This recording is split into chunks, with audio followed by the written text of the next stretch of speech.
Well, hello, welcome back to the Real World Garage. I'm back here today with a video on a topic which I have contemplated doing this video for quite some time now. As you know, with everything in the Real World Garage, almost everything we do involves the use or something that burns gasoline. So, I wanted to cover the topic of octane rating, regular unleaded fuel, mid-grade unleaded fuel, and premium unleaded fuel. And I wanted to dispel some myths. So, y'all hang on, we're going to get right into it. Okay, so what does octane in fuel, what does that rating mean to the average consumer? The myth that I keep seeing, and I have seen it for years and have tried to dispel it and explain to people what octane rating is, okay? Because what you're seeing at the gas pump is a sales ploy. Regular, mid-grade, and premium. So in somebody's mind, they think that they want to do the best they can for their car, so they're going to buy the premium, okay? Premium costs on average 20 to 50 cents more per gallon, and in some cases, in some locations, even more than that. Premium gasoline and regular gasoline, as far as clarity, as far as quality, are going to be held equal. They're going to be, one is just as clean as the other. It has to do with properties and the chemical makeup of that fuel and how it reacts inside your engine. Now, let's discuss and talk about the reason for that chemical makeup and what the differences actually are, okay? If you have an average, ordinary, everyday car, it is neither high performance or it's not a hot rod or something that you've built yourself, okay? All automobiles manufactured today will run perfectly fine on 87 octane fuel, okay?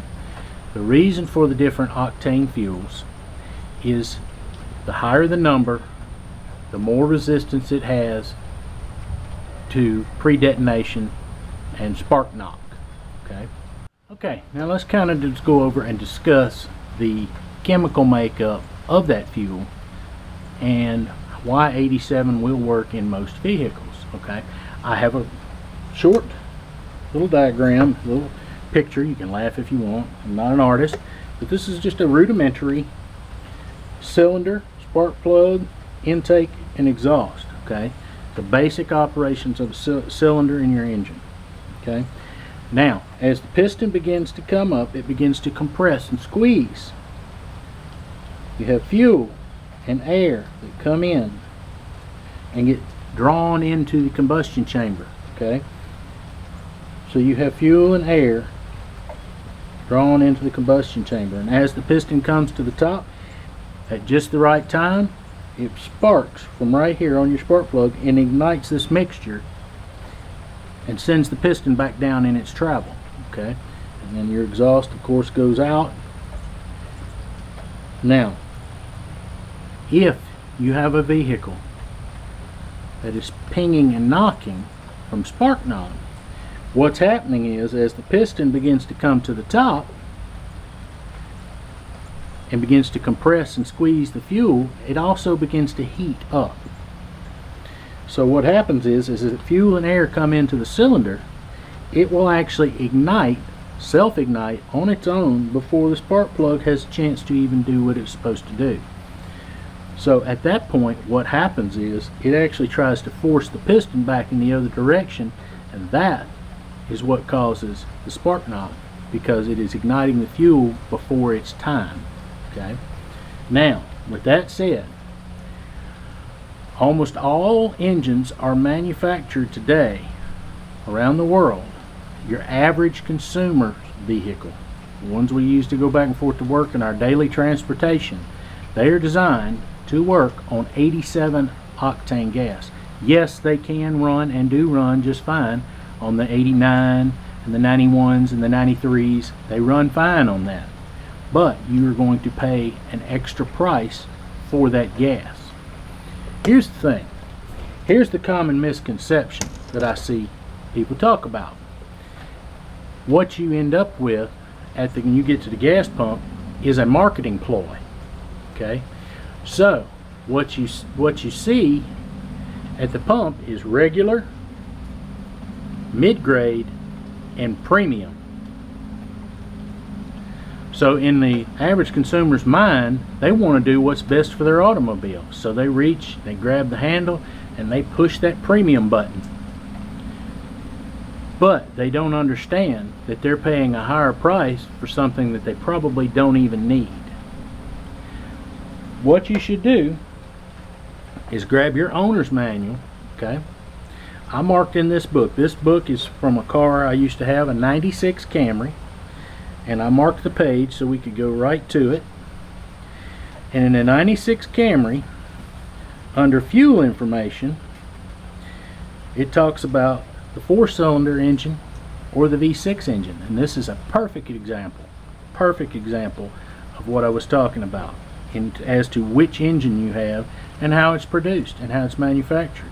Okay, because one would be produced with a higher compression ratio and would need that 91 octane or that 93 octane fuel. The 4-cylinder engine is rated and runs on 87 octane. That same car, that same year, was optioned with a V6 engine, and it is rated for a minimum octane rating of 91 points. Okay, so read your owner's manual.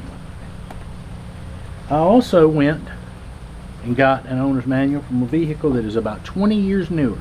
Okay, and you've seen this vehicle. I've done some maintenance series on this vehicle. It's the 2015 Toyota RAV4. Okay, and if you look right here, it says the octane rating 87 or higher. They want you to know that you can run the higher octane fuel if you so choose, but it is not a necessity. So I want to discuss something about older vehicles and octane rating and what can happen. So y'all just hang right on. Okay, I've modified my drawing again. I want to explain to you about what happens in an older engine and why sometimes it have been running fine for years on 87 octane fuel, and then now all of a sudden occasionally you drive it, particularly on a hot day. It's usually more susceptible on a hot day. When you go to accelerate, you hear spark knock, you hear a pinging inside of your engine. Okay, so let's get into it. I'll show you in the drawing.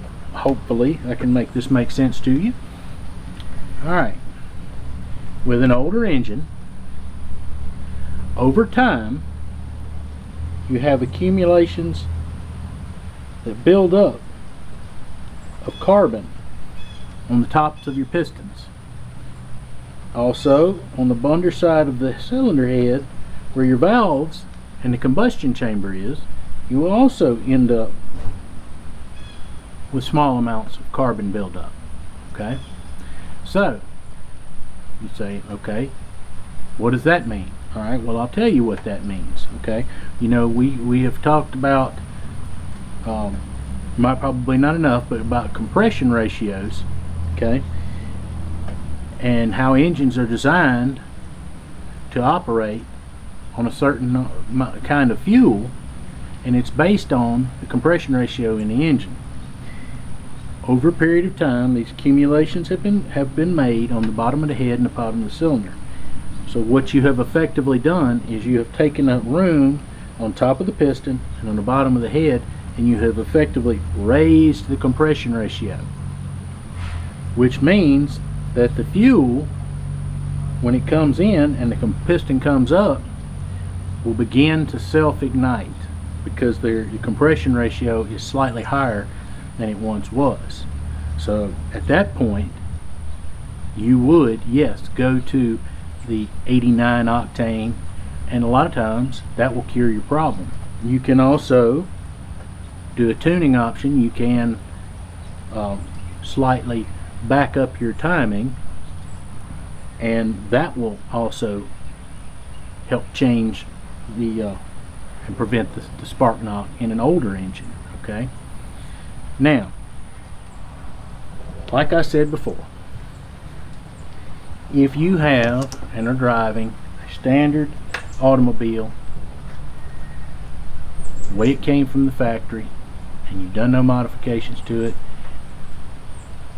and you're not sure what fuel to put in your vehicle, pull out your owner's manual. Call your dealer. Many owner's manuals are online. Google your make and model of vehicle. This is not just exclusive to Toyota. This is on all manufacturers have this information available to you. Okay. So, with that said, what you should really keep in mind is what kind of vehicle you have as to what kind of fuel you put in it. If your owner's manual specifies 91 or higher, I would highly recommend that you run 91 or higher. Otherwise, you can run the cheap gas. Okay. There's another whole topic, and we're not going to get into that here, about fuel additives, fuel cleaners, and other things that have come about through the years. Toyota, BMW, Mercedes, Nissan, many of the auto manufacturers actually went to the fuel manufacturers to push them to make a top tier fuel. Okay, and that is, they wanted the fuel manufacturers to have even better fuel additives and cleaning components in the fuel to keep the combustion chambers clean, to keep the tops of the pistons clean, to keep the injectors clean. Okay, and that is another topic in and of itself. That is something totally separate and apart from octane rating. Okay, so maybe one day in the future I will get into that. It's going to require a lot of research. I don't generally talk about that kind of thing, but unless you're buying your fuel in a third world country, chances are you have adequate additives in your fuel. Okay, and the octane rating that is stated on the pump is probably accurate. So you are safe for the most part in running 87 octane. Happy 4th of July from the Real World Garage. We'd like to thank you for stopping by today and ask you to like, comment, and subscribe. Please watch a video coming on the screen now.